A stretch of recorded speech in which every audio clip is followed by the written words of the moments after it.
In a perfect world, the official launch of Husqvarna's highly anticipated Norden 901 would have deserved its own episode here on Long Way Home, with fireworks and confetti and book readings. And that is probably happening somewhere in a parallel universe, but not in this one, because what Husky finally delivered is just mediocre. Not bad, but definitely not the wow factor we were expecting from 2019. Welcome back to Long Way Home, everyone. The place where getting your motorcycle news is easier than Dave getting a pillion ride, but not by much.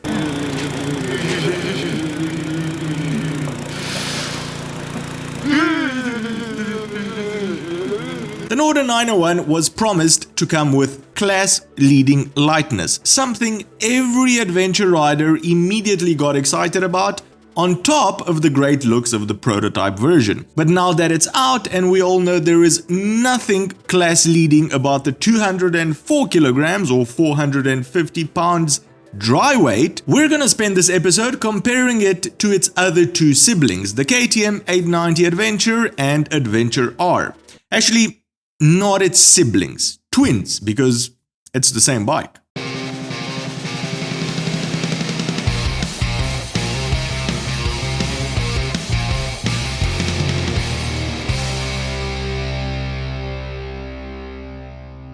First of all, let's get the looks out of the way, because those are the most subjective. Personally, I'm not a huge fan of the KTMs, they're just too millennial for my taste, so I much prefer the Norden. Compared to its prototype version, it's lost a bit of its wow factor. I understand the brake disc covers were probably removed for legal reasons, but why go ahead and also remove that little yellow sticker on the wheel as well? The TFT display looks quite nice on the prototype, but on the production version, we are treated to one from KTM's parts bin. Nothing special whatsoever here. All in all, Husky has kind of stayed true to the original, and this one would be my pick. While the frame is taken straight from the KTM's, Husqvarna did tweak it a little bit. Both the rake and the trail angles are steeper than on the KTM's, so the wheelbase is about 1.6 centimeters smaller. Theoretically, this will result in the bike being a bit more agile, but I highly doubt you will feel any difference in real life. Engine-wise, identical on all three. It's the KTM LC8C engine.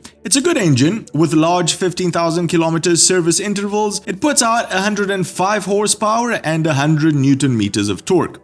There is no difference between the three bikes, and Husky hasn't said yet if theirs has been tuned a little differently than the KTM's. I doubt it is, so performance and power delivery should be identical. Moving on to the suspension, the Norden sits right in the middle of the two KTM's, at least when we speak about suspension travel. While both KTM's sport 48mm WP forks, the Norden is fitted with 43mm forks, which are fully adjustable, unlike the base KTM. This smaller diameter of the forks will make the Norden less stable under heavy braking or heavy suspension use, but at the same time you'll get more feel from the front wheel compared to the larger diameter forks. Again, for the average Joe, I highly doubt this will make a real life difference. Suspension travel, we're looking at 200mm on the 890 Adventure, 220 on the Norden on the front and 215 on the rear, and a huge 240mm for the Adventure R, which is designed for heavier off-road use. Seat height on the Norden can be adjusted between 854 and 874mm, compared to 850 on the standard 890 Adventure and 879 on the R. Seat height adjustment is great, but there's nothing mind-blowing here. Ground clearance is another place where the Norden sits right in the middle, 252mm, which is quite generous compared to the 233 on the standard Adventure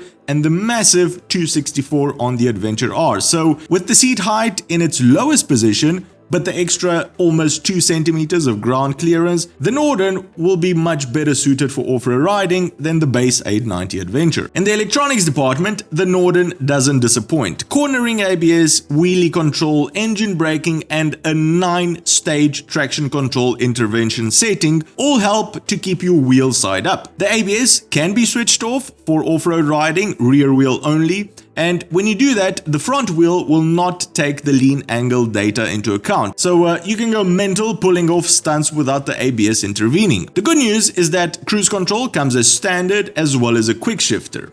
Now, Husky, when releasing all of these details in their press release, omitted one very important factor: the damn price of the bike. So we have no idea how much it costs. Why would you do that? Why don't you want us to know everything about it so that we can make an informed decision? What's with all the teasing, Husky? However, I think it will sit right in between the two KTMs at around $14,000 US, which is not bad considering its looks, the cruise control, the extra quick shifter. In conclusion, I'm definitely not saying the Norden is bad in any sense of the word. I'm dying to get on it and test it, but Husky, you really had a golden opportunity here. You had everyone's attention, you had us hypnotized, and a lot of people would have opened up their wallets immediately if you came out with something great. Not magical, just great. Something maybe weighing less than 200 kilograms wet.